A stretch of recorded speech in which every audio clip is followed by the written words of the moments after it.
Magnus Carlsen is back in action at the European Team Championships, representing his country Norway, and in round 1 he's playing with his teammates against Slovakia. And if you think that's going to be an easy game for him, you got it wrong, because he is playing against Jerguš Pecháč, number 1 from his country. And last year they played already against each other at the Olympiad in India, and that game, Magnus playing with the white pieces, also ended in a draw. Let's see what is going to happen today in this game between the same players. Magnus with the white pieces again, as I said, and I think it's a very instructive game, so you will like definitely what you're going to see in this video. Make sure to subscribe to the channel, of course, if you would like to see more games from this tournament and much more. So Magnus starts with one e4 for this opportunity, and well, he deviates from that game from last year in which he started with the move 1 c4. After the move e5, knight f3, knight c6, bishop b5. Here we have, of course, a lot of options, and Pecháč is well known for a very creative opening play. He has played a lot of different lines, a lot of side lines in particular, moves like knight g e7, and even the crazy looking move a7, a5 has been played by Pecháč in the past. But for this occasion, he returns to probably the most reliable move, knight f6. It's the Berlin defense, which has been a big part of Magnus' opening repertoire for the last couple of years. Just a very solid opening, difficult to crack. A lot of things have been said about it already. The main moves are castling kingside or playing the move d3. But Magnus probably just wants to get a game, plays here the move d4, just opens the center. And that's a good move, of course. Very interesting. Let's see what's happening after this. The pawn on d4 can be taken in two different ways. Pawn takes d4 is probably the most common move, has been played by Magnus himself in the past as well. But Pecháč plays knight takes d4, and after knight takes d4 we have a funny moment, because you would expect black just to recapture with the pawn on d4, and then white can take on d4 himself, or can even consider playing e4, e5 to attack the knight. But instead of recapturing, we have an Zwischenzug, an intermediate move by Pecháč, already on move 5. It's the move c6. So black is, for the moment, a piece down, but both the knight and the bishop are still hanging. So that's a funny situation. White cannot stick to its extra piece, returns the favor, goes for the move bishop c4. He would like to keep this bishop on the board. Very powerful piece. And after e takes d4, queen takes d4, the material is even again. White has a small lead in development. Nice bishop on c4. Queen has already been developed. And black goes for the move queen b6, offering the exchange of queens. And well, if you do accept the invitation to get queens off the board, I don't think you're really getting anywhere. This is very easy position for black to handle, having already activated the rook from a8 without moving it. So Magnus goes for the move queen e5, check. Bishop blocks the check, and white brings its king into safety. A very logical move. King is okay here. Black goes for the move d6 to attack the queen, and the queen goes back to g3. There's not really time here to take the pawn on e4, because white is about to take on g7. So black castles here, and we have a very unique position. This has almost never been seen before, this position. Just at an earlier game played this year, there was one attempt, online game. Two grandmasters, one guy played here the move bishop h6, Tregubov against Parafian, which looks like you're threatening checkmate. The bishop cannot be taken because of the pin, but the problem is black can defend her with knight h5, attacking the queen, stopping the mating threat. After the queen goes away, then the bishop can just be taken. So bishop h6 is a mistake, should not be played, and of course Magnus realizes that. Goes for the move knight c3, simple developing move, protecting the pawn on e4. And, well, white is probably just tiny bit better here, because of the pawn on e4 versus the pawn on d6 is just somewhat more space for white. But having said that, it's not really anything special. Bishop e6 was played, so black offers the exchange of bishops. White accepts the challenge, bishop takes e6, f takes e6, and now black has a nice half-open f-file for its rook, but white is first. White played the move e4, e5, attacking the knight. And the idea is that after black would take the pawn on e5, which was not played in the game, but probably this should have been done, it looks like you're weakening your structure here, as there's a huge pawn weakness on e6, which is an isolated pawn, but you should not be afraid of it. If you play something like rook a e8, the pawn weakness is very nicely compensated by a lot of activity. The rooks are doing well, the bishop is fine too.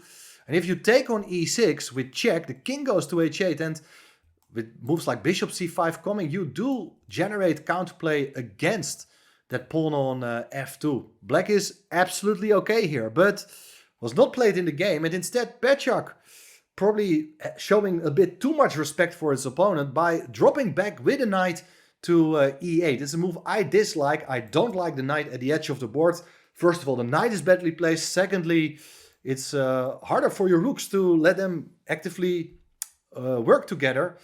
So white played the move queen g4. Nice subtle move, attacking the pawn on e6. So there's no time to take on e5. It runs into queen takes e6, rook f7, and now queen takes e5. White is a pawn up, and this is a much better version of the other line I showed you because, well, look at black's pieces at the back rank. They're out of place, so I think this is a stable extra pawn for white. Instead, after queen g4, rook f5 was played, putting pressure against the pawn on e5, taking away the pressure against the pawn on e6. So only now e takes d6 was played. And here, again, another very important moment because black has to recapture the pawn, obviously. But how to do that? You would expect the knight to get back into play. Knight takes d6, so the knight leaves the back rank. The rook will very quickly come to f8, for instance. And, okay, white is maybe just a bit better, but not easy at all. But Pecháč decided to take with the bishop. It's an active move for the bishop, but still, this knight is not doing too greatly on e8, but black's idea is to get the knight back with tempo to f6, to hit the queen and then later activate the rook. But clever idea here by Magnus. He's going to attack the pawn weakness with the queen. So he already moves the queen away. Queen c4 was played. And now black has a problem guarding that pawn. It should be said though that queen e2 is probably even more clever.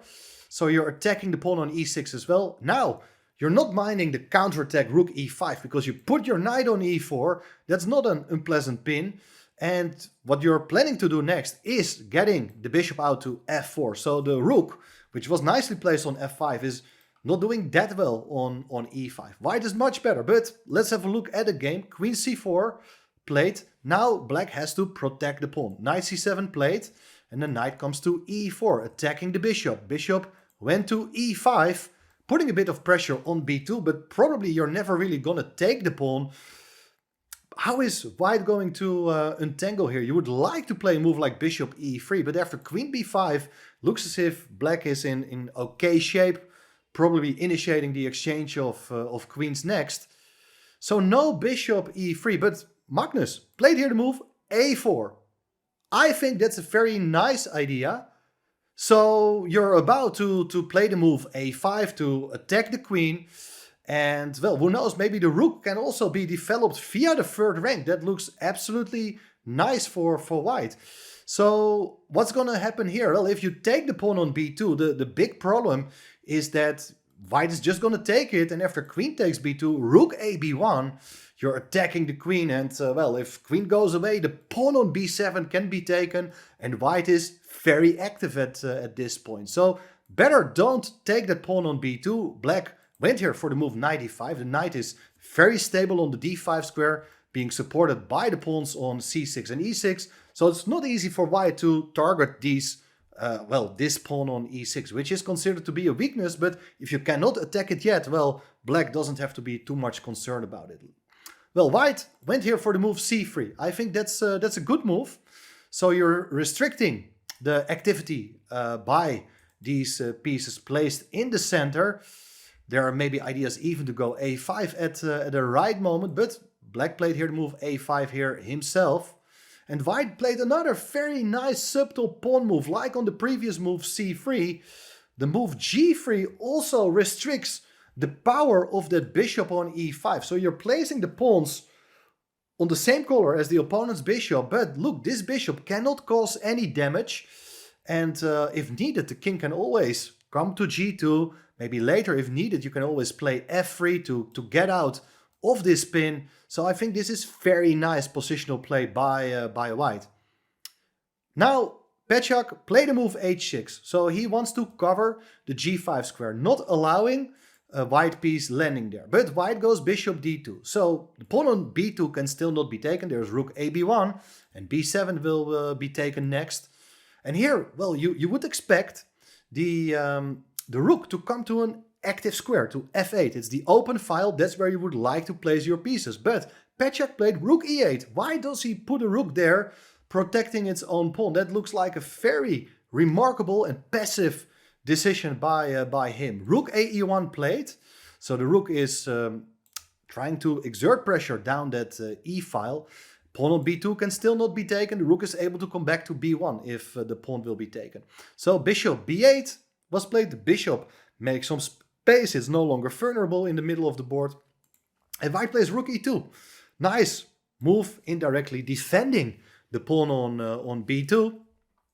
If white wants, he can even drop back with the bishop to c1. And there's this like simple plan for white to double rooks on the e file and then later move the knight away to attack the pawn on e6. As I said, king g2 can be played. There's no pressure against white's pawn on f2. So white has a very stable advantage here. But here Pecháč realized, of course, that he is strategically worse because of that pawn weakness. Decided to stir things up here with the move queen takes b2. Taking the pawn, but wait a second. There is a discovered attack by this bishop. Bishop takes h6 was played, so white regains the pawn. And even though white's pawns on the queen side are now shattered, you do attack the queen and you remove a very important pawn in front of the black king. So for me, a very strange decision by black to go for this. The queen, of course, has to go away. It cannot take the rook. It's protected by the queen. Queen a3 played. And now, okay, the bishop is hanging. So the bishop comes back to e3 with the idea to go bishop c5 next. And the queen on a3 is trapped. So knight takes e3. Looks like a logical move, but basically after this move, there's no longer that knight on d5. And the knight on d5 was very important to ensure that the white queen cannot become that active. But now the queen is looking fantastically in the direction of the black king. Black queen went back to e7 to overprotect the pawn. And now Magnus played another fantastic pawn move, h4. What is this pawn going to do? Is it going anywhere? Not at all. After queen d7, the knight comes to g5. So that's the reason you put your pawn on h4 to activate your knight. The knight is very stable there. You see that black is missing its h-pawn, which is not able to chase the knight away. And there is huge pressure now by 3 pieces against the pawn on e6. A fourth piece can join as well very soon. Bishop a7 was played, attacking the rook. And now don't be too greedy. It's very tempting to take this pawn, but if you go for that line, queens can be swapped, your pawn up at the end of the line, but black is very active with counterplay against the pawn on c3. Rook takes g3 is also an idea because the pawn on f2 is pinned. I don't think white has much here at all. So Magnus not interested in the material. It's now a battle for the initiative, and with the strongest pieces on the board, you're looking at the black king. So you keep the pieces on the board, you make another tempo move, hitting the queen on d7. Rook d3 is an excellent idea. The rook comes to d5. So you're hoping that white is going to take, and then you can improve your pawn structure by taking back with a pawn, for instance. But there is rook f3. White keeps rook on the board. Maybe rook f7 is an idea to infiltrate into black's position, but also queen e4 with the idea to deliver checkmate on h7. That looks absolutely crushing. So black goes for rook f8, initiating the exchange of rooks, and this time white is going for it. Rook takes f8, king takes f8, queen e4, attacking the pawn on e6 with both the queen and the knight, but most importantly queen h7 or queen g6 looks very dangerous. If the white queen comes close to the king, a lot of checks will follow. King e7 was played, the king protects the pawn. But now queen g6, threatening to take the pawn on g7. You cannot do much about it. Well, Pecháč decided to run away with the king to d8, but now it's knight takes e6. That's pawn number 1. Captured with check, and after king goes away, it's pawn number 2. Now look at this, you're 3 pawns up on the king side, and that's way too much. Black's king is also not very safe. Rook e5 played, and after queen f6, Pecháč resigned his 2 pawns down. Rook is hanging. If rook goes away, you can bring the knight back, maybe to f5, maybe to e6, depending on where the rook is going. But most importantly, you just have an h-pawn. You have 3 passed pawns, and the h-pawn will do the rest of the job. It's absolutely hopeless for black. So that was very fast. I thought it was a very instructive middle game, and Magnus showed you how to work with one pawn weakness and increase the pressure on it and combine it with nice attacking ideas. I think an absolute model game how to crush the Berlin defense. Let me know what you think of this game, and very soon much more coverage from this very exciting tournament from the European Team Championships. See you soon again. Bye bye.